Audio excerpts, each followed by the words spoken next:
शक्ति है आपके अवचेतन मन की। यह मन आपके हर विचार, हर भावना और हर विश्वास को सहेजता है और उसे आपकी वास्तविकता में बदलता है। गौतम बुद्ध ने कहा था, जो तुम सोचते हो वही तुम बनते हो। तो क्या आप तैयार हैं अपने विचारों से अपनी दुनिया बदलने के लिए? इस वीडियो में हम जानेंगे कि अवचेतन मन कैसे काम करता है, इसे कैसे सही दिशा में इस्तेमाल किया जा सकता है और कैसे यह आपकी जिंदगी को एक नई ऊंचाई तक ले जा सकता है। अंत तक जुड़े रहिए, क्योंकि यह ज्ञान आपकी सोच, आपके जीवन और आपके भविष्य को बदल सकता है। आइए इस अद्भुत यात्रा की शुरुआत करें। हमारा मन ब्रह्मांड का सबसे रहस्यमय और शक्तिशाली हिस्सा है। इसके दो पहलू हैं, चेतन मन जो तर्क, विचार और निर्णय के लिए जिम्मेदार है, और अवचेतन मन जो हमारे अस्तित्व का वह हिस्सा है जिसे हम अक्सर नजरअंदाज कर देते हैं। अवचेतन मन हमारे विचारों, भावनाओं और आदतों की नींव है। यह हमारी हर भावना, हर विश्वास और हर अनुभव को सहेजता है और हमारे जीवन की दिशा तय करता है। गौतम बुद्ध ने कहा था, जो तुम सोचते हो वही तुम बनते हो। यह कथन अवचेतन मन की गहरी शक्ति को दर्शाता है। यह मन न तो तर्क करता है और न ही विश्लेषण करता है। यह केवल आपके द्वारा दिए गए विचारों और विश्वासों को स्वीकार करता है और उन्हें वास्तविकता में बदलने का प्रयास करता है। यदि आप लगातार नकारात्मक सोच में डूबे रहते हैं तो आपका अवचेतन मन उसे ही आपकी सच्चाई मान लेता है। दूसरी ओर, यदि आप इसे सकारात्मक विचारों और प्रेरणाओं से भरते हैं तो यह आपकी कल्पनाओं को सच कर सकता है। अवचेतन मन की शक्ति को समझना और इसे सही दिशा में उपयोग करना किसी जादू से कम नहीं है। यह मन बिना थके, बिना रुके हर समय काम करता है। जब आप सो रहे होते हैं तब भी यह आपके लिए काम करता है। यही कारण है कि जब हम रात को सोने से पहले सकारात्मक बातें सोचते हैं तो हमारा अवचेतन मन उन विचारों पर काम करता है और अगली सुबह हमें ऊर्जा और प्रेरणा से भर देता है। गौतम बुद्ध ने ध्यान को अवचेतन मन तक पहुंचने का सबसे प्रभावी साधन बताया। जब हम ध्यान करते हैं तो हमारा चेतन मन शांत हो जाता है और अवचेतन मन जागृत हो जाता है।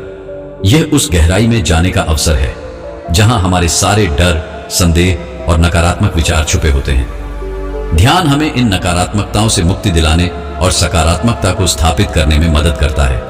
तो चलिए आज ही से अपने अवचेतन मन को सकारात्मक ऊर्जा से भरना शुरू करें, क्योंकि यही वह शक्ति है जो आपके जीवन को बदल सकती है। अवचेतन मन की शक्ति असीमित है। यह आपके हर सपने को पूरा कर सकता है, बशर्ते आप इसे सही संदेश दें। यदि आप मानते हैं कि आप सफल हो सकते हैं तो यह मन आपके लिए उन अवसरों को पैदा करेगा जो आपको सफलता की ओर ले जाएंगे। लेकिन यदि आप अपने मन में असफलता का बीज बोते हैं तो यह उसे भी सच्चाई बना देगा। यही कारण है कि आत्मविश्वास और सकारात्मक सोच को अपने जीवन का हिस्सा बनाना अत्यंत आवश्यक है। यह मन आपकी रचनात्मकता को भी बढ़ाता है। कई महान वैज्ञानिक, कलाकार और लेखक इस शक्ति का उपयोग करके अपने अद्भुत विचारों को वास्तविकता में बदल पाए। उनका मानना था कि उनके भीतर एक ऐसी शक्ति है जो उन्हें उनकी समस्याओं का हल और उनके सपनों को सच करने का मार्ग दिखा सकती है। अवचेतन मन केवल आपके व्यक्तिगत जीवन को ही नहीं, बल्कि आपके रिश्तों, आपके करियर और यहां तक कि आपके स्वास्थ्य को भी प्रभावित करता है। जब आप अपने भीतर की इस शक्ति को पहचानते हैं और इसे सही दिशा में निर्देशित करते हैं तो आपके जीवन के हर क्षेत्र में सकारात्मक बदलाव आने लगता है। यह आपके अंदर की नकारात्मक ऊर्जा को सकारात्मक ऊर्जा में बदल देता है और आपको एक नए दृष्टिकोण से अपने जीवन को देखने में मदद करता है। अवचेतन मन की सबसे बड़ी विशेषता यह है कि यह आपकी सीमाओं को खत्म कर सकता है। कई बार हम सोचते हैं कि हम कुछ नहीं कर सकते क्योंकि हमें लगता है कि हमारी क्षमता सीमित है, लेकिन यह मन हमें हमारी असली क्षमता दिखाता है। यह हमें यह समझने में मदद करता है कि हम जो भी सोचते हैं वह संभव है। यह मन हमें सिखाता है कि हमारी सफलता और असफलता केवल हमारे विचारों पर निर्भर करती है। यदि हम अपने विचारों को नियंत्रित करना सीख जाते हैं तो हम अपनी वास्तविकता को भी नियंत्रित कर सकते हैं। जीवन में हर बड़ी सफलता, हर बड़ा आविष्कार और हर बड़ी उपलब्धि अवचेतन मन की शक्ति का परिणाम है। इसकी शक्ति का सही उपयोग करने के लिए हमें अपने विचारों पर ध्यान देना चाहिए। हमें यह देखना चाहिए कि हम दिन भर क्या सोच रहे हैं। यदि हमारे विचार नकारात्मक हैं तो हमें उन्हें तुरंत बदलना होगा। हमें खुद से यह कहना चाहिए कि हम सक्षम हैं, हम योग्य हैं और हम हर लक्ष्य को प्राप्त कर सकते हैं। यह सकारात्मक सोच हमारे अवचेतन मन को सक्रिय कर देगी और हमें वह ऊर्जा देगी जो हमें हमारे सपनों तक पहुंचा सकती है। अवचेतन मन एक ऐसे बीज की तरह है जो हमारे जीवन का पेड़ बनाता है। यदि आप इसमें सकारात्मकता, विश्वास और आत्मविश्वास के बीज बोएंगे तो यह आपको सफलता, शांति और खुशी का फल देगा। लेकिन अगर आप इसमें नकारात्मकता, डर और संदेह के बीज बोएंगे तो यह असफलता और निराशा का पेड़ बन जाएगा। तो चलिए अवचेतन मन की इस अद्भुत शक्ति को पहचानें और इसे अपने जीवन को बदलने का सबसे बड़ा साधन बनाएं। गौतम बुद्ध की शिक्षा हमें सिखाती है कि हमें अपने अवचेतन मन को सही दिशा में मार्गदर्शन देना चाहिए। ध्यान, आत्मनिरीक्षण और सकारात्मक सोच के माध्यम से हम इसे अपने पक्ष में काम करने के लिए प्रेरित कर सकते हैं। अवचेतन मन की शक्ति को समझें, इसे स्वीकार करें और इसे अपनी सफलता का साथी बनाएं। यह शक्ति आपके जीवन को बदलने की कुंजी है।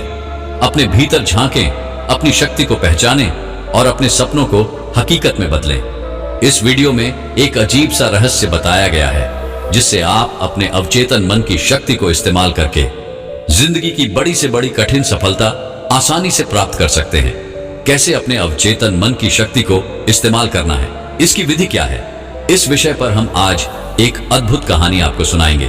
तो चलिए कहानी की शुरुआत करते हैं। दोस्तों, हमारा जो चेतन मन होता है उससे करीब 9 गुना अधिक ताकतवर हमारा अवचेतन मन होता है। अगर 1 गुना ताकत हमारे चेतन मन के पास है तो इसका अर्थ यह हुआ कि उसे 9 गुना अधिक ताकत हमारे अवचेतन मन के पास है, क्योंकि अवचेतन मन ही हमारे पूरे शरीर को नियंत्रित करता है। चेतन मन हमारे दिमाग का एक हिस्सा है जो हमारे विचारों और भावनाओं से प्रेरित होता है, और हमारा चेतन मन ही तर्क वितर्क करने में हमारी मदद करता है। लेकिन दूसरी तरफ हमारा अवचेतन मन यह तर्क वितर्क नहीं करता। यह उस जानकारी को ग्रहण कर लेता है जो इसे चेतन मन देता है।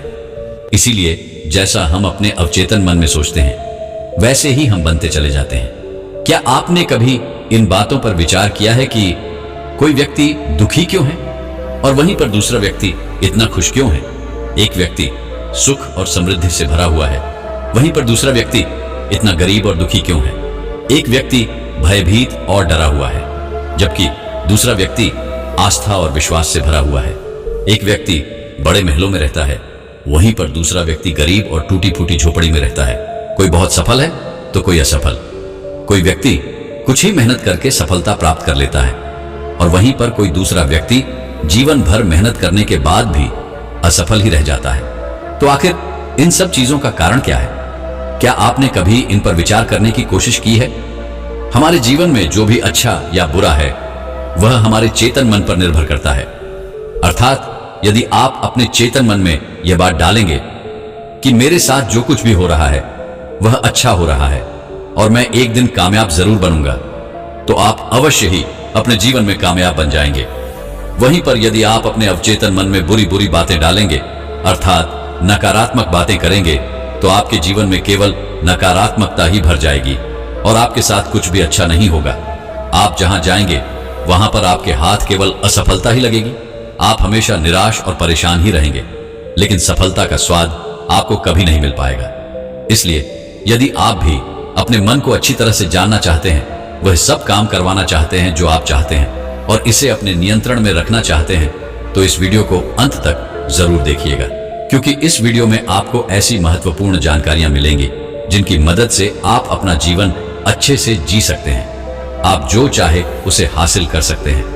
आप जिस भी लक्ष्य को प्राप्त करना चाहते हैं उसे आप प्राप्त कर सकते हैं। आज के इस वीडियो में हम यह जानने वाले हैं कि आखिर चेतन और अवचेतन मन में मुख्य अंतर क्या है और वह किस तरह से काम करता है। साथ ही हम अपने अवचेतन मन में अच्छी बातें किस प्रकार से डाल सकते हैं जिससे हमारा जीवन परिवर्तित हो सके और हमें सफलता की ओर आगे बढ़ा सके। बहुत समय पहले की बात है, नगर में एक बहुत ही प्रसिद्ध गुरु रहा करते थे। उनकी ख्याति दूर दूर तक फैली हुई थी। उनके आश्रम में उनके कई शिष्य भी थे। एक दिन संध्या के वक्त वह गुरुवर अपने सभी शिष्यों को बुलाकर उन्हें उपदेश दे रहे थे। कह रहे थे, शिष्यों, हमारा मस्तिष्क 2 भागों में विभाजित है, चेतन और अवचेतन मन। चेतन मन हमारे मस्तिष्क का पहरेदार है, वहीं पर अवचेतन मन हमारा मालिक है। गुरु की आवाज सुनकर एक शिष्य खड़ा हुआ। वह उन गुरु से कहता है, गुरुदेव, आप क्या कहना चाहते हैं? क्या आप यह कहना चाहते हैं कि हमारे भीतर कोई और है जो मन को चला रहा है, जो हमारी सारी क्रियाओं पर नजर रखे हुए है। इस पर गुरुवर उस शिष्य को मुस्कुराते हुए कहते हैं, भंते, मैं तुम्हें एक छोटी सी कहानी सुनाता हूं। इस कहानी में तुम्हें तुम्हारे सवालों का जवाब मिल जाएगा। कहानी को ध्यानपूर्वक सुनना और इसे समझने का प्रयास करना। आगे गुरुवर कहानी बताते हुए कहते हैं, बहुत समय पहले की बात है। एक नगर में एक बहुत ही धनी सेठ रहा करता था। उसकी एक बड़ी सी हवेली भी थी। उसकी हवेली के द्वार पर हमेशा एक पहरेदार तैनात रहता था। हवेली में जब भी कोई उपद्रव होता, कोई शोर शराबा होता या लड़ाई झगड़े होते, तो उसकी आवाज चारों ओर गूंजने लगती। उस आवाज को सुनकर आसपास के पड़ोसी भी उस महल के पास आते और उस पहरेदार को खूब समझाने की कोशिश करते। वे कहते, देखो, तुम्हारी हवेली से बहुत सारी आवाजें आती हैं, लड़ाई झगड़े होते रहते हैं, जिससे हमारे घर की माइंड शांति भंग हो जाती है। कृपया करके लड़ाई झगड़े को बंद करो। आखिर शोर शराबे में क्या रखा हुआ है? इस तरह से लड़ाई झगड़ा करके तुम अपना जीवन शांति से कैसे बिता सकते हो? इस पर वह पहरेदार जवाब देते हुए कहता है, देखो भाई, मैं जानता हूं कि लड़ाई झगड़े करना बुरी बात है, शोर शराबा करना बुरी बात है, लेकिन मैं क्या करूं? मैं भी इससे बहुत परेशान हूं। जो भी लड़ाइयां होती हैं वह हवेली के अंदर होती हैं। इससे मेरी भी शांति भंग होती है। लेकिन आप मुझे क्यों समझा रहे हैं? इसका कारण मैं तो नहीं हूं, इसका कारण तो मेरा मालिक है। आप उसे जाकर समझाइए। यह बात सुनकर पड़ोसी भी यह बात समझ जाता है कि बात तो सही है। आखिर इसमें इस पहरेदार की क्या गलती है? यह तो केवल अपना काम कर रहा है। गलती तो मालिक की है। वह उपद्रव करता है, शोर शराबा करता है, लड़ाई झगड़े करता है, और जब भी उसे यह सब करने का मन होता है, वह हवेली के बाहर आता है, उपद्रव करता है और फिर वापस हवेली में जाकर बैठ जाता है। जिन लोगों को भी उस हवेली के मालिक से तकलीफ होती है, जिनकी शांति भंग होती है, वे सभी आकर उस पहरेदार को ही समझाने का प्रयास करते हैं। लेकिन क्या इससे यह समस्या सुलझेगी? इस प्रश्न के साथ गुरुवर अपने शिष्यों से कहते हैं, तुम ही बताओ, इसका क्या समाधान है? इस पर एक शिष्य गुरु के इस प्रश्न का जवाब देते हुए कहता है, गुरुदेव, जिन्हें उस हवेली के मालिक से तकलीफ है, जो शोर शराबा करता है, लड़ाई झगड़े करता है और लोगों की शांति भंग कर देता है, उन सभी को उसी से बात करनी चाहिए, तभी तो इसका समाधान निकलेगा। भला पहरेदार की इसमें क्या गलती है? यह तो केवल अपना काम कर रहा है और वह उससे ज्यादा कर भी क्या सकता है? उसके हाथ में तो और कुछ भी नहीं है। इस पर गुरुवर मुस्कुराते हुए अपने शिष्यों से कहते हैं, भंते, ठीक इसी तरह से हमारा मन भी होता है। हमारा चेतन मन मनुष्य का पहरेदार होता है और पहरेदार को यह अच्छी तरह से पता है कि क्रोध करना बुरी बात है, बुरे शब्दों का इस्तेमाल करना बुरी बात है, अश्लील ख्यालों में खोए रहना बुरी बात है। अर्थात हमारे चेतन मन को यह बात बहुत अच्छी तरह से पता है कि गुस्सा करना, आलस करना, काम वासना जैसे विचार गलत हैं। ये सभी विकार हमारे भी हैं, जिससे हमारा विनाश होता है। लेकिन वह कर भी क्या सकता है? वह चीज उसके हाथ में है ही नहीं, क्योंकि वह चीज कर ही नहीं रहा। यह तो अंदर बैठा मालिक कर रहा है, अर्थात हमारा अवचेतन मन, जो हमसे कोई भी कार्य बहुत ही आसानी से करवा लेता है। और यह सभी बातें हम में से हर कोई अच्छी तरह से जानता है। हमें ऐसा लगता भी है कि हम अच्छी तरह से समझ चुके हैं, जैसे कि वह पहरेदार समझता है। लेकिन वास्तविकता में तो इससे हमारे जीवन पर कोई भी बुनियादी फर्क नहीं पड़ता। आगे वह गुरु शिष्य से कहते हैं, भंते, तुमने भी अपने आप को कई बार यह समझाने की कोशिश की होगी कि मुझे सुबह सही समय पर उठना है, आश्रम की साफ सफाई करनी है, भिक्षा मांगने जाना है और रात को आने के बाद मुझे ध्यान भी करना है। लेकिन क्या इससे कोई फर्क पड़ा? इसका जवाब देते हुए शिष्य कहता है, नहीं, बिल्कुल नहीं। मैंने कई बार अपने आप को समझाया है कि मुझे इस समय पर यह काम करना है, मुझे अपना समय व्यर्थ नहीं करना, मुझे अपने समय का सही उपयोग करना है और मुझे आगे बढ़ना है। लेकिन मैं चाहकर भी उन सभी कार्यों को समय पर नहीं कर पाता।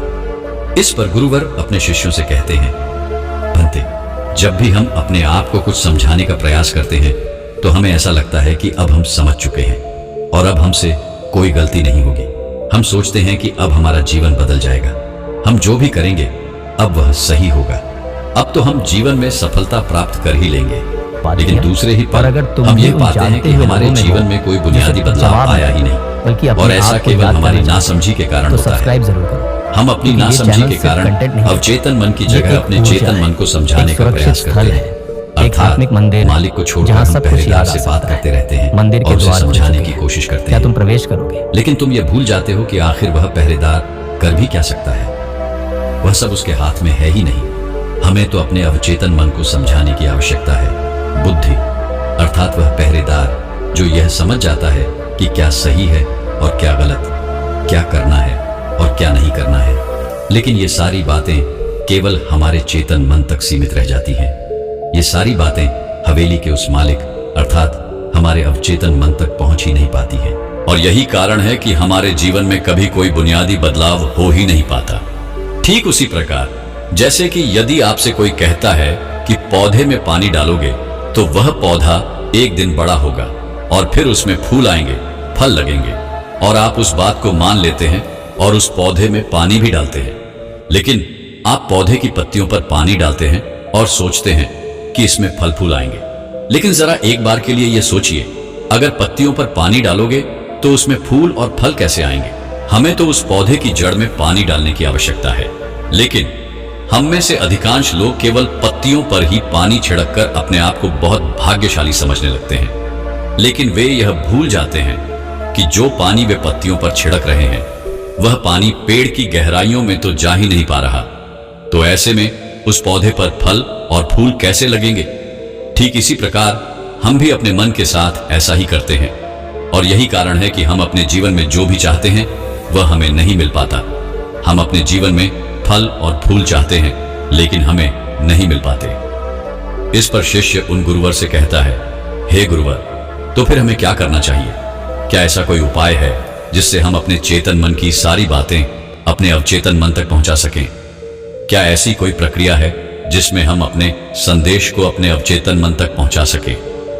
इस पर वह गुरु अपने शिष्य से कहते हैं, भंते, यदि तुमने अपने संदेश को अवचेतन मन तक पहुंचा दिया तब तुम जो चाहोगे वह इच्छा प्राप्त कर सकते हो। तुम जैसा चाहोगे उस लक्ष्य को प्राप्त कर सकते हो, क्योंकि हमारा अवचेतन मन हमारे चेतन मन से 9 गुना अधिक शक्तिशाली होता है। तुमने कभी ना कभी देखा ही होगा कि एक मनोवैज्ञानिक जब किसी के मन के गुप्त राज को जानने की कोशिश करता है, तब वह मनोवैज्ञानिक जब उसके मन की बात को बाहर निकाल पाना चाहता है, उसके अतीत में जो भी घटना घटी है उसमें साफ साफ रूप से प्रवेश करना चाहता है। तो इसके लिए वह हिप्नोटिज्म का उपयोग करता है, और तुम में से अधिकांश लोगों ने इस प्रक्रिया को देखा ही होगा। इस प्रक्रिया का प्रयोग करके मन की सारी सूचनाएं अपने आप ही बाहर निकलती हैं। इस प्रकार हर किसी के मन को काबू में करके हम उससे जो चाहे वह कार्य करवा सकते हैं। हाँ, अब तुम्हारे मन में यह प्रश्न उठ रहा होगा कि शायद वे सभी हमारे अवचेतन मन की चाल को समझते हैं।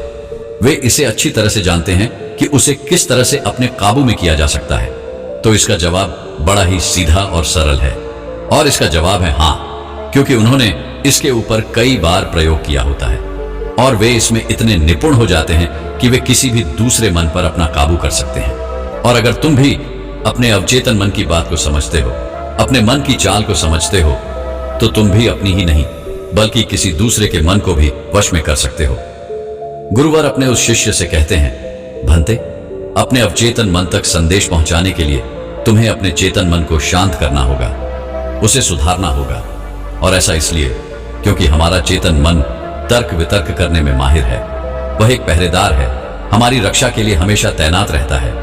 इसलिए जब भी तुम अपना कोई संदेश उस चेतन मन तक पहुंचाने की कोशिश करोगे तो वह तुमसे तर्क वितर्क जरूर करेगा, अपने मालिक तक पहुंचाने की इजाजत तक नहीं देगा। जब तक कि हम अपनी बात अपने चेतन मन को अच्छी तरह से समझा नहीं देते या उसे शांत नहीं कर देते, तब तक वह हमें उस हवेली में घुसने नहीं देगा। क्योंकि हमारी सामान्य बुद्धि अर्थात हमारा चेतन मन तर्क वितर्क करने में माहिर होता है, और यही कारण है कि हम में से अधिकांश लोग अपने अवचेतन मन तक एक साफ और स्पष्ट संदेश पहुंचा ही नहीं पाते। और इसी कारण हम अपने अवचेतन मन को भी अच्छी तरह से समझ नहीं पाते, और हमारा अवचेतन मन तर्क वितर्क नहीं करता। उसे तो केवल साफ और स्पष्ट संदेश चाहिए जिस पर वह कार्य कर सके, और उस तक हम साफ और स्पष्ट संदेश तभी पहुंचा सकते हैं जब हमारा मन पूरी तरह से शांत रहेगा, जब हमारे मन में और कोई विचार नहीं होंगे। और यही कारण है कि जब एक मनोवैज्ञानिक किसी के मन पर प्रयोग करता है, उसके मन को काबू करने की कोशिश करता है, उससे मनचाही बात निकलवाने की कोशिश करता है, तो सबसे पहले वह उसके चेतन मन को शांत करता है आपने कहीं ना कहीं यह देखा ही होगा कि उनके सामने एक पेंडुलम जैसी चीज रख दी जाती है, उसे उनकी आंखों के सामने घुमाया जाता है। इसे लगातार देखने के बाद वह व्यक्ति पूरी तरह से निद्रा में चला जाता है और इस कारण उसका चेतन मन पूरी तरह से शांत हो जाता है। जब उसका पहरेदार पूरी तरह से सो जाता है और उसके पास तर्क वितर्क करने के लिए कोई नहीं बचता, तब वह वैज्ञानिक आसानी से उस हवेली में प्रवेश करता है और उस मालिक से जी भरकर बातें करता है। जो बातें वह चाहता है वे बातें वह उससे निकलवा लेता है। एक महान दार्शनिक ने कहा था, अगर बात समझ में आ जाए तो आपका जीवन परिवर्तित हो जाता है। लेकिन उन्होंने ये बात उस समय के लोगों के लिए कही थी, क्योंकि उस समय के लोग बहुत सरल हुआ करते थे। उनका मन बहुत साफ हुआ करता था। जो भी बातें उन्हें बताई जाती थीं, वे उन्हें बड़ी शांतिपूर्वक सुनते और समझते थे। उस समय कोई भी तर्क वितर्क नहीं करता था, और जब कोई व्यक्ति तर्क वितर्क करने में माहिर होता था तो वे उसे तर्क वितर्क करने देते, शांति से उसकी बातें सुनते, जब तक कि वह व्यक्ति तर्क वितर्क करके थक न जाए। तब वह व्यक्ति गुरुवर के पास वापस आता और कहता, गुरुवर, मैं तर्क वितर्क करके थक चुका हूं, लेकिन इससे मुझे कुछ भी हासिल नहीं हुआ। कृपया मुझे कोई मार्ग दिखाइए। अब मैं उसमें कोई भी अवरोध उत्पन्न नहीं करूंगा। ठीक इसी प्रकार से हमारी बुद्धि भी काम करती है। जब हमारा मस्तिष्क तर्क वितर्क करके थक जाता है, तब उसे इस बात का एहसास होता है कि तर्क वितर्क करके उसे कुछ भी हासिल नहीं होने वाला, और उस समय तक उसे कुछ भी समझ में नहीं आता। दोस्तों, महात्मा बुद्ध अपनी बातों को 3 बार दोहराया करते थे, और यदि कोई बात आपसे 3 बार कही जाए तो क्या आप उसे सुन पाएंगे? मान लीजिए आप किसी चिकित्सक के पास जाते हैं। वह चिकित्सक आपसे एक बार कहता है, आप ठीक हैं, आपको कुछ नहीं हुआ। तो यह बात आप सुन लेते हैं और आपको यह समझ में आ जाती है कि आप ठीक हैं और आपको कुछ नहीं हुआ। लेकिन अगर वही चिकित्सक आपसे बार बार वही बात कहे, बार बार वही बात दोहराए, तो क्या आपको क्रोध नहीं आएगा? आप यही कहेंगे, हाँ, मुझे वह बात समझ में आ चुकी है। आप बार बार एक ही बात क्यों दोहरा रहे हैं? मैं समझ चुका हूं कि मैं बीमार नहीं हूं और मुझे कुछ नहीं हुआ, तो इसको बार बार दोहराने से क्या फायदा? लेकिन वास्तविकता यह है कि जब हम किसी बात को बार बार दोहराते हैं तो उससे हमारा चेतन मन ऊब जाता है, और बार बार उस बात को सुनने से हमारा चेतन मन उस पर ध्यान देना बंद कर देता है। और यही वह समय होता है जब हमारी बात हमारे अवचेतन मन तक पहुंचती है। और जब आपकी बात आपके अवचेतन मन तक पहुंच जाए तो यकीन मानिए, तब कुछ भी संभव है। फिर चाहे आप अपने जीवन में बड़ा लक्ष्य प्राप्त करना चाहें या फिर अपना स्वास्थ्य सुधारना चाहें, सब कुछ संभव हो जाएगा। दोस्तों, आपने कभी ना कभी यह किस्सा तो सुना ही होगा। एक प्लेन क्रैश हो गया था और उस प्लेन का जो पायलट था, उसके प्लेन से गिरने की वजह से उसके शरीर की सारी हड्डियां टूट चुकी थीं, और जब उसे अस्पताल में भर्ती किया गया तो उसे हिलाया तक नहीं जा सकता था। डॉक्टरों ने भी जवाब दे दिया था कि तुम ठीक नहीं हो सकते। उन्होंने कहा कि तुम्हारी हड्डियों को फिर से जोड़ पाना लगभग नामुमकिन है। लेकिन वह व्यक्ति जीना चाहता था। उसने अपने अवचेतन मन में जबरदस्ती यह बात डाली, मैं ठीक हो सकता हूं, मैं ठीक हो सकता हूं। और यकीन मानिए, वह व्यक्ति सचमुच ठीक हो गया, अपने पैरों पर चलकर अपने घर गया। ऐसा केवल हमारे अवचेतन मन की शक्तियों के कारण होता है। जब हम कुछ ठान लेते हैं और अपने अवचेतन मन को एक स्पष्ट और साफ संदेश देते हैं, तो हमारा अवचेतन मन हमसे कुछ ऐसे कार्य करवाने लगता है कि हमारे लिए सब कुछ मुमकिन हो जाता है। फिर चाहे वह जीवन में कोई बड़ा से बड़ा लक्ष्य प्राप्त करना हो या फिर अपने स्वास्थ्य को सुधारना हो। पुराने जमाने में यह बहुत सरल हुआ करता था, क्योंकि उस समय लोग तर्क वितर्क नहीं किया करते थे। जो भी उन्हें कहा जाता था वे उसे बहुत ही ध्यान के साथ सुनते और समझते थे। लेकिन आजकल के तथाकथित बुद्धिमान लोग इन सभी बातों को अंधविश्वास कहते हैं। लेकिन यह भी एक वास्तविकता है कि जैसा आप खुद से कहते हैं वैसा ही आप अंदर से बनते चले जाते हैं। आप अंदर से उतने ही और शांत होने लगते हैं। और जो व्यक्ति अपने मन की बकबक को शांत कर पाता है वही शांति को प्राप्त कर पाता है। हमारी जो बुद्धिमानी है वही हमारे अवचेतन मन का एक रूप होती है। हमारा चेतन मन हमें कोई भी नई चीजें सीखने में मदद करता है। जैसे यदि आप कोई नई भाषा सीखना चाहते हैं या फिर कोई नई तकनीक सीखना चाहते हैं, तो इसमें हमारा चेतन मन हमारी बहुत मदद करता है। लेकिन जब बात आती है भावनाओं की, जैसे क्रोध, कामना, आलस्य इत्यादि, जो कि हमारे अवचेतन मन का हिस्सा होते हैं, तो इन्हें हमें सीखना नहीं पड़ता। ये तो हमारे अंदर पहले से ही मौजूद होते हैं। क्या आपने कभी एक पल के लिए यह सोचा है कि क्या आपने कभी क्रोध सीखा है? क्या आपने कभी काम वासना सीखी है? क्या आपने कभी आलस्य सीखा है? यदि आपको बचपन से ही किसी ऐसी जगह पर रखा जाए जहां कोई भी व्यक्ति ना हो, तब भी आपके भीतर ये सारे गुण आ ही जाएंगे, क्योंकि इसमें तो सिर्फ और सिर्फ हमारे अवचेतन मन का ही काम है। यानी कि वे चीजें जो प्रकृति ने हमें पहले से ही दी हैं, वह सिर्फ हमारे अवचेतन मन के माध्यम से ही भरी जाती हैं, क्योंकि हमारा अवचेतन मन कभी विरोध नहीं करता। क्या आपने कभी इस बात पर गौर किया है कि इस दुनिया में जो बाहरी चीजें हैं उन्हें आप सीख सकते हैं, यह हमारे भीतर की अर्थात क्रोध को न करना या आलस्य से बचना, यह सीखी हुई चीजें नहीं है। आप उस सीख को नहीं सीख पाते। मान लो अगर आपको गाड़ी चलाना सीखना है तो इसके बारे में हमारे अवचेतन मन को कुछ नहीं पता होता, लेकिन वहीं पर यदि कोई आपसे कहे कि 5 और 5 10 होते हैं, तो ये बात आपके चेतन मन को अच्छी तरह से समझ में आ जाती है, क्योंकि आपका अवचेतन मन विरोध नहीं करता और उसे एक साफ और स्पष्ट संदेश भी मिल रहा है। इसलिए हमें अपने अवचेतन मन तक साफ और स्पष्ट संदेश भेजने की आवश्यकता होती है, और यह तभी संभव है जब हमारा चेतन मन इसके आड़े ना आए। तभी वह शिष्य उन गुरुवर से कहता है, गुरुवर, आखिर हम अपने अवचेतन मन को साफ और स्पष्ट संदेश क्यों नहीं भेज पाते? आखिर इसका क्या कारण है? इसका जवाब देते हुए गुरु शिष्य से कहते हैं, इसका पहला कारण यह है कि जब भी हम अपने अवचेतन मन में कोई सूचना पहुंचाने की कोशिश करते हैं, तो हमारा चेतन मन पहले उसे तर्क वितर्क करता है। वह यह सोचता है कि इस जानकारी से हमें लाभ होगा या हानि, और जब तक हम अपनी सूचना को सही और साफ तौर पर अपने अवचेतन मन तक नहीं पहुंचा पाते, तब तक वह हमारे लिए काम नहीं कर सकती। मान लीजिए कि आप ईश्वर के सामने हाथ जोड़कर खड़े हैं और उनसे प्रार्थना कर रहे हैं, हे ईश्वर, मुझे एक अच्छी नौकरी मिल जाए, मैं अच्छी तरह से कामयाब हो जाऊं। इस दौरान हमारा चेतन मन सोचता है कि आखिर मुझे नौकरी मिल जाएगी और मैं कामयाब हो जाऊंगा, तो उसके बाद मैं क्या करूंगा? मैं ऐसा घर खरीदूंगा, ऐसी गाड़ी खरीदूंगा, अपने परिवार के लिए यह करूंगा, वह करूंगा, अपना खुद का व्यापार शुरू करूंगा। ऐसे कई प्रकार के विचार हमारे चेतन मन में उठने लगते हैं, और इसी कारण हम अपने अवचेतन मन तक साफ और स्पष्ट संदेश भेज ही नहीं पाते। और इसीलिए कहा जाता है कि ध्यान हमारे मन को शांत कर देता है। आपको अपने अवचेतन मन तक साफ और स्पष्ट संदेश भेजना ही होगा। अपने अवचेतन मन को अपने वश में करना ही होगा, और अपने अवचेतन मन को वश में करने के लिए आप यह एक तरीका अपना सकते हैं। अगर आपको कोई चीज पानी है तो आपको उस चीज को मंत्र की तरह मन में दोहराना होगा, और ऐसा आपको करीब 28 दिन तक करना होगा।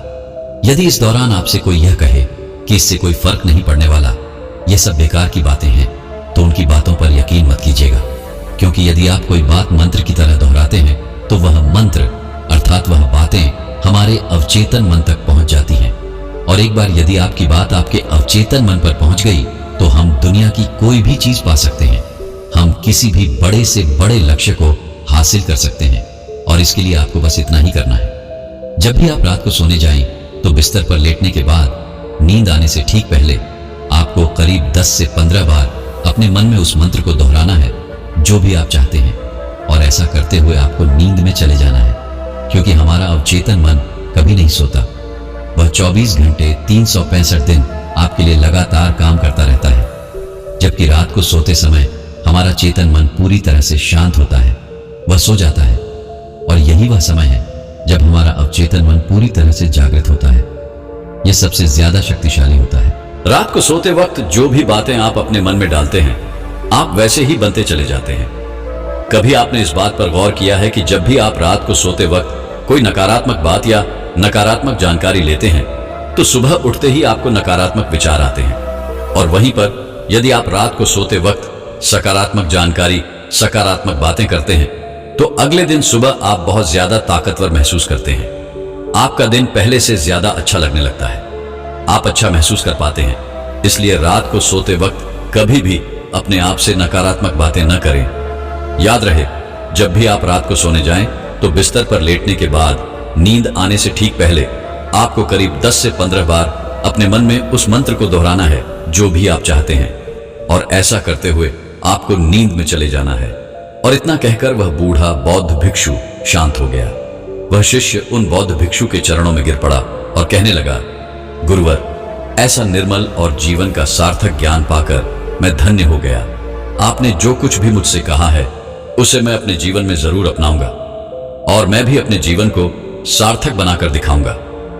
इतना कहकर उसने उन बौद्ध भिक्षु को प्रणाम किया और वापस अपने आश्रम लौट गया। दोस्तों, मैं उम्मीद करता हूं कि यह कहानी सुनने से आपके जीवन में अच्छे बदलाव आए होंगे। आपको इस वीडियो से क्या सीखने को मिला, कमेंट करके जरूर बताइए। और अगर आपको यह वीडियो दिल से अच्छी लगी हो तो इस वीडियो को लाइक कर देना। और यदि आपने अब तक इस चैनल को सब्सक्राइब नहीं किया है तो चैनल को सब्सक्राइब जरूर कर देना। तो मिलते हैं ऐसे ही ज्ञानवर्धक नेक्स्ट वीडियो में। तब तक अपना ख्याल रखें। धन्यवाद। नमो बुद्धाय।